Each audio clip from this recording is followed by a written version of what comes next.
मैं आपका हमदम, आपका दोस्त डॉक्टर ऋषभ।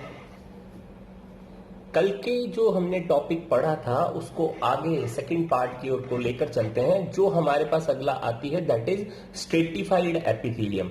कल हमने जब देखा था तो हमने एपिथेलियल टिश्यू की लाइनिंग एंड कवरिंग एपिथेलियम का सिंपल एपिथेलियम का पार्ट पढ़ा था, ठीक है, जो इंपॉर्टेंट वाला था। आज हम स्ट्रेटिफाइड एपिथेलियम में कौन सी चीज इंपॉर्टेंट है उसके बारे में देखने वाले हैं, तो जरा ध्यान दीजिए। स्ट्रेटिफाइड में आपके पास हुआ क्या? हुआ ये कि बेसमेंट मेम्ब्रेन के ऊपर आपके पास मल्टीपल लेयर ऑफ सेल्स लग गई, ठीक है।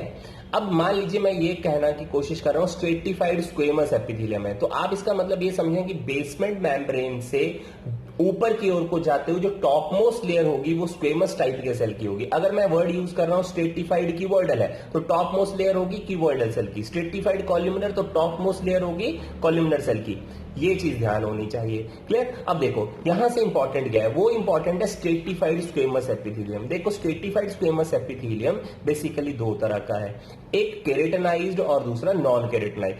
केरेटनाइज्ड स्ट्रेटिफाइड स्क्वेमस एपिथेलियम जो है वो आपसे पूछी जाती है कहां पर प्रेजेंट होती है, तो वो आपके पास प्रेजेंट है आपके मसूड़ों में, दैट इज जिंजाइवा के अंदर। दूसरा पार्ट जो आपके पास इसका मिलेगा आपको, वो मिलेगा ये जो स्किन है, ये जो अपर मोस्ट लेयर दिख रही है आपको, इसको एपिडर्मिस कहते हैं। इस एपिडर्मिस में आपके पास तो मेनली एक तरह से मैक्सिमम प्रोटेक्शन देने वाली पर्टिकुलर स्ट्रेटिफाइड स्क्वेमस केरेटनाइज्ड एपिथेलियम होती है। अब देखो क्यों, इसलिए क्योंकि स्क्वेमस लेयर के ऊपर भी एक कैरेटिन की लेयर पड़ी हुई है और वो कैरेटिन बेसिकली डेड होती है। अब कैरेटिन डेड होने से फायदा क्या हो गया, ना पानी अंदर आ सकता है ना तो हवा अंदर आ सकती है, नीचे की बेसमेंट मेम्ब्रेन भी डेड है, दोनों तरफ से आपके पास डेड लेयर है और बीच में मल्टीपल लेयर ऑफ सेल है, तो थिकनेस बढ़ गई और थिकनेस बढ़ने की वजह से मैक्सिमम प्रोटेक्शन मिली।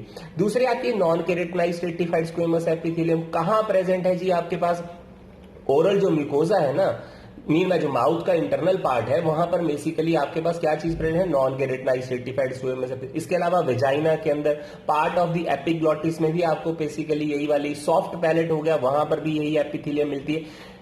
इस पर्टिकुलर स्ट्रेटिफाइड से आपको यही मेन है जो आपको क्वेश्चन में पूछा जाता है स्ट्रेटिफाइड स्क्वेमस एपिथेलियम के बारे में।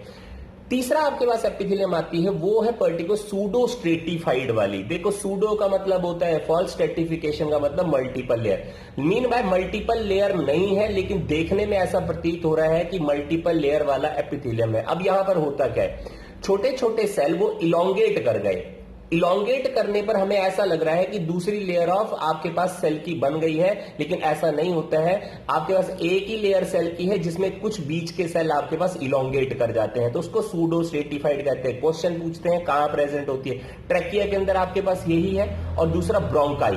तो ये दो चीजें आपने याद रखनी है, ट्रैकिया एंड ब्रोंकाई में सूडो स्ट्रेटिफाइड आपके पास एपिथेलियम होती है। ये है लाइनिंग एंड कवरिंग एपिथेलियम से जो इंपॉर्टेंट वाला है। दूसरी आपके पास आती है ग्लैंडुलर एपिथेलियम। तो वर्ड अपने आप में ही बता रहा है ग्लैंड में जो एपिथेलियम प्रेजेंट होगी वो ग्लैंडुलर एपिथेलियम है। अब ग्लैंड्स का रोल होता है सिक्रीटरी, सर्टेन केमिकल सिक्रीशन वो ब्लड या लिम्फ के अंदर पोर करते हैं with the help of either the duct और there will be no duct. अगर डक्ट होगी तब तो हम कहेंगे कि एक्सोक्रीन ग्लैंड होते हैं, और अगर आपके पास डक्ट नहीं है तो हम कहेंगे एंडोक्रीन ग्लैंड है। डक्ट के थ्रू आपके पास ब्लड में या लिम्फ में सिक्रीशन जा रही है तो एक्सोक्रीन ग्लैंड, अगर डक्ट के बिना डायरेक्टली आपके पास सेल से डिफ्यूज होकर सिक्रीशन ब्लड में चली जा रही है तो एंडोक्रीन ग्लैंड। वर्ड पे ध्यान, क्लियर। चले अब यहां से क्या पूछते हैं, पूछ ये रहे हैं पर्टिकुलरली आपके पास में on the mode of secretion के बेसिस के ऊपर आपके पास कितनी तरह के ग्लैंड होते हैं। तो तीन तरह के हैं जी, कौन कौन से, एक मीरोक्रीन, सेकंड आपके पास एपोक्रीन और थर्ड आपके पास होलोक्रीन। अब ध्यान दीजिएगा, इससे अपने आप में ही बहुत सारे क्वेश्चंस पूछे जाते हैं। देखिए जी क्या पूछा जा रहा है, देखो मीरोक्रीन ग्लैंड का मतलब क्या हुआ, ऐसे पर्टिकुलर ग्लैंड जिनके अंदर आपके जो सेल प्रेजेंट हैं वो सेल सिर्फ केमिकल सिक्रीशन जो है वो देते हैं और वो सिक्रीशन उस पर्टिकुलर ग्लैंड से बाहर या तो डक्ट या डक्ट के बिना बाहर आपके ब्लड या लिम्फ में जाती है।